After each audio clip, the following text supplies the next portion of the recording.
47세의 나이에 잔루이지 부포는 축구 역사상 가장 위대한 골키퍼 중 한 명으로 기억된다. 월드컵 우승자, 충성의 상징, 다른 이들이 쓰러질 때도 끝까지 서 있던 주장. 수십 년 동안 그의 이미지는 침착한 강인함 그 자체였다. 불평하지 않고 손가락질하지 않으며 분수를 넘는 말을 하지 않는 남자. 그러나 메달과 박수갈채 뒤에는 패배보다 더 깊이 그를 베어낸 침묵의 순간들이 있었다. 은밀한 배신들, 냉정한 결정들, 그가 숨기기로 선택했던 상처들. 그리고 이제 오랜 절제의 세월 끝에 그는 마침내 5개의 이름을 밝힐 준비가 되었다. 말하기로 한 결정은 결코 쉽게 내려진 것이 아니었다.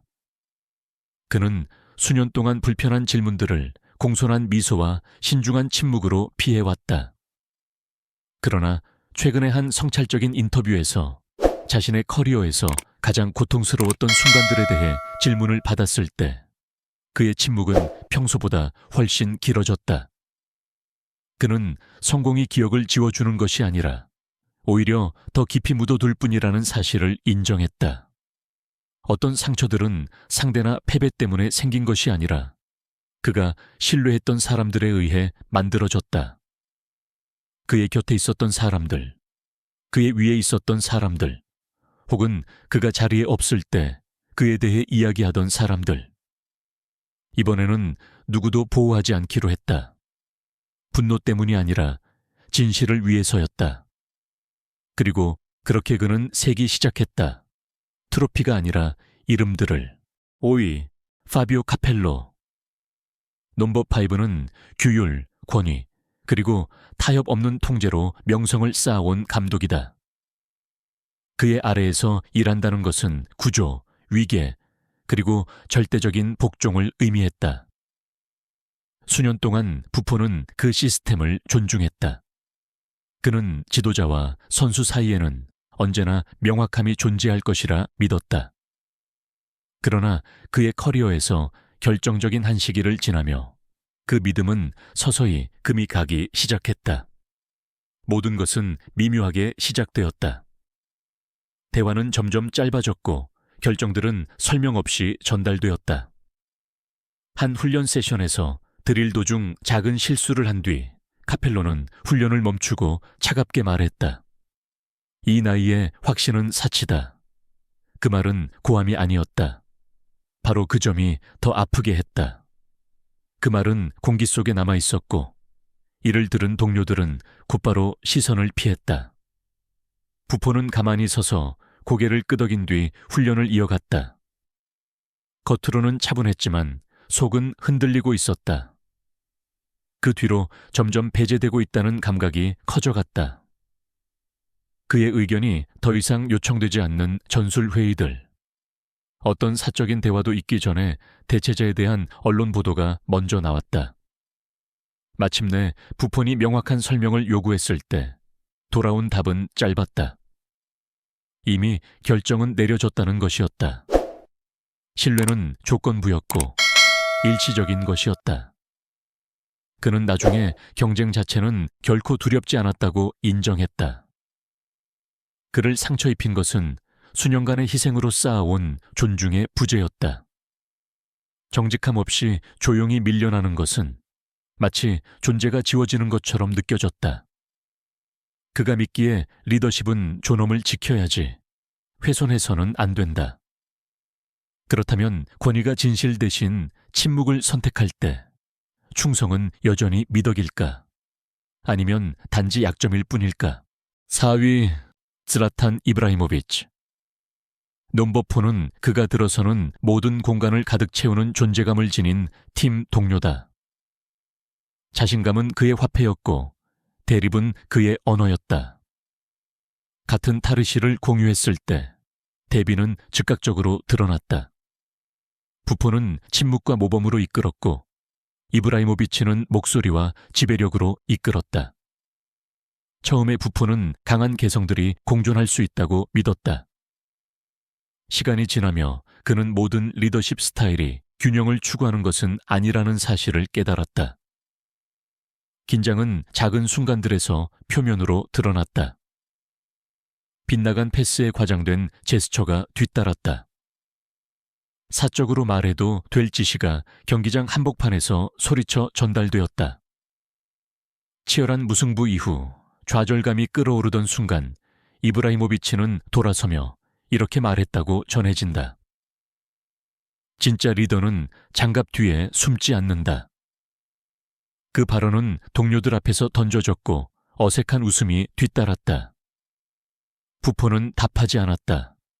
그는 결코 그러지 않았다. 그러나 방 안의 분위기는 바뀌었다. 침묵은 논쟁보다 더 크게 울릴 수 있다. 가장 아팠던 것은 그 말 자체가 아니라 그 이후였다. 소통은 사라져갔고 신뢰는 얇아졌다. 경기장에서 압박의 순간마다 필수적인 공격수와 골키퍼 사이에 보이지 않는 유대는 점점 헤어졌다. 공개적으로는 프로페셔널함이 유지되었다. 사적으로는 존중이 조건부처럼 느껴졌다. 몇 년 뒤 부포는 어떤 인물들은 같은 편의 사람들 위에까지 자신의 지배력을 주장할 필요를 느낀다고 되돌아보았다. 리더십이 책임이 아니라 경쟁이 될 때 균열은 피할 수 없다. 그리고 절제가 약함으로 오해될 때 과연 누가 진정으로 잃는가? 말을 너무 많이 하는 사람인가? 아니면 소음 대신 존엄을 선택한 사람인가? 3위 디에고 코스타 넘버 3는 대립을 하나의 예술로 바꿔놓은 상대 선수다. 그를 상대하는 것은 공을 두고 경쟁하는 데에만 국한되지 않았다. 그것은 신경, 인내, 그리고 자제력을 시험하는 일이었다. 경기 시작부터 코스타의 방식은 분명했다. 페널티 박스 안에서의 늦은 접촉, 한 박자 늦게 들어오는 팔꿈치, 심판의 귀에 닿지 않게 속삭이는 말들. 부포는 이전에도 위협을 겪어왔지만 이번에는 계산된 느낌이었다. 특히 격렬했던 한 경기에서 페널티 지역 안에 떨어진 공을 다투다 플레이가 이미 끝난 뒤 코스타가 그에게 몸을 날렸다. 부폰이 그라운드에서 몸을 추스르는 동안 그 공격수는 몸을 숙여 이렇게 중얼거렸다. 가까이서 보니 그렇게 용감해 보이지 않네. 심판은 경기를 계속 진행시켰다. 관중석은 폭발했다. 휘슬도 경고도 없었다. 부포는 잠시 항의한 뒤 다시 골문으로 돌아갔다. 그것이 그의 방식이었다. 버티고 다시 집중하고 계속하는 것. 남은 것은 충돌이 아니라 그 충돌이 전달한 메시지였다. 공격성은 용인되고 심지어 보상받고 있었다. 이후 믹스트 존에서 코스타는 기자들과 웃으며 골키퍼의 용기를 시험했다고 말했다. 부포는 그 인용문을 혼자 읽었다. 그는 다시 침묵을 택했다. 존엄에는 답변이 필요 없다고 믿었기 때문이다. 그러나 마음속으로 그는 경쟁이 어디서 끝나고 잔혹함이 어디서 시작되는지 자문했다. 도발이 오락이 될 때 누군가는 그 대가를 치른다. 그리고 심판들이 그 경계를 흐리도록 허용할 때 축구는 과연 자신의 가치를 지키는 것일까? 아니면 그 경계를 넘는 자들을 기념하는 것일까? 2위, 안드레아 앙넬리, 넘버 2는 경기장이 아니라 세이브가 아닌 서명으로 커리어가 결정되는 이사회실에 존재한다. 부폰에게 지도부에 대한 신뢰는 항상 필수적인 것이었다. 그는 충성이 양방향으로 흐른다고 믿었다. 그라운드에서의 헌신은 그라운드 밖에서의 정직함으로 보답받아야 한다고 여겼다. 그러나 시간이 지나며 그 믿음은 시험대에 올랐다. 클럽이 쇄신의 시기를 맞이하던 동안 부폰은 분위기가 변하고 있음을 감지했다. 그의 역할, 그의 중요성, 팀 내에서의 발언권에 대해 약속들이 오갔다. 그러나 결정들은 예고 없이 내려졌다. 계약 논의는 정체되었다. 공개 발언에서는 연속성이 강조되었지만 비공개 회의에서는 전환이 암시되었다. 한 차례 대화에서 부폰이 자신의 미래에 대해 직접 물었을 때 돌아온 답은 신중하면서도 회피적이었다. 시즌이 끝난 뒤에 이야기하자. 그 대화는 결국 이루어지지 않았다. 가장 아팠던 것은 결과 자체가 아니라 그 과정이었다. 부포는 내부에서 듣기 전에 신문을 통해 전략적 변화들을 알게 되었다. 헤드라인이 대화를 대신했다. 침묵이 존중을 대체했다. 그는 필요할 때는 상징으로 이용되었고 계획이 바뀌자 곧바로 밀려난 느낌을 받았다.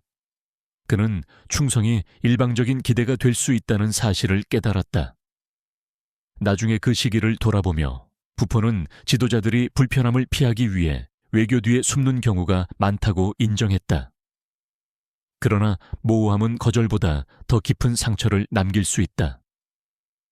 투명성이 사라질 때 신뢰도 함께 사라진다.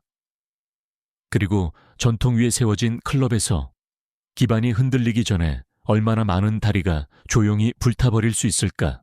1위, 파우로 촌도.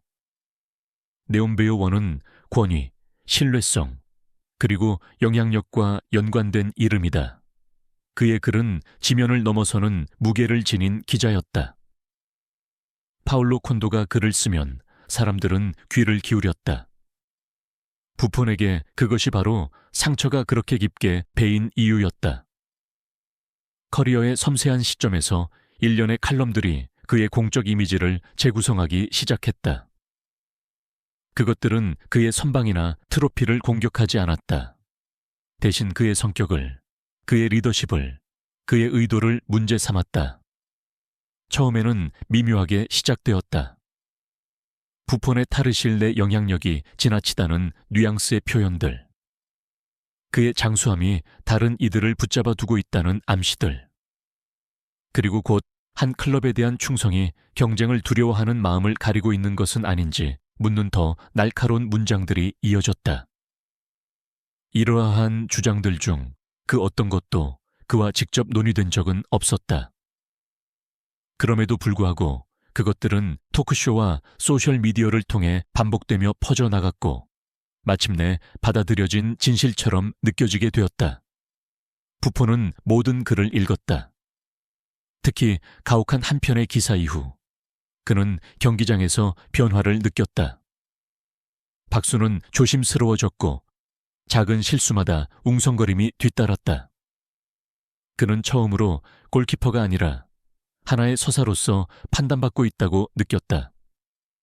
그는 공개적으로 대응해 기록을 바로잡는 것을 고려했다. 그러나 침묵을 택했다. 존엄은 절제 속에 있다고 믿었기 때문이다. 내가 답하면 그는 나중에 말했다. 그 이야기에 더 많은 생명을 주게 된다. 하지만 침묵은 피해를 멈추지 못했다. 한번 인쇄된 말은 되돌릴 수 없다. 부포는 팬이 축구화보다 더 깊이 멍들게 할 수 있으며 단 한 번의 직접적인 대면 없이도 명성이 재편될 수 있다는 사실을 깨달았다. 현대 축구에서 이야기가 진실보다 앞설 때 전설 뒤에 있는 그 사람을 지켜줄 이는 과연 누구일까? 5개의 이름을 밝힌 뒤에도 부포는 분노를 드러내지 않았다. 사과를 요구하지도 않았고 복수를 시도하지도 않았다. 오직 성찰만이 있었다. 그는 축구가 압박, 자존심, 그리고 갈등 위에 세워져 있지만 동시에 책임 위에도 세워져 있다는 사실을 인정했다. 어떤 상처는 시간과 함께 아물고 또 어떤 상처는 그저 당신의 일부가 된다.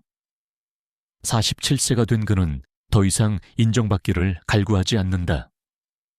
지금 말하는 것은 계산서를 정리하기 위함이 아니라 자신의 이야기를 되찾기 위함이다. 모든 전설 뒤에는 대중이 보는 것보다 훨씬 더 많은 것을 묵묵히 감내하는 한 인간이 존재한다. 그리고 이것이 그가 밝히기로 선택한 이름들이라면 하나의 질문이 남는다.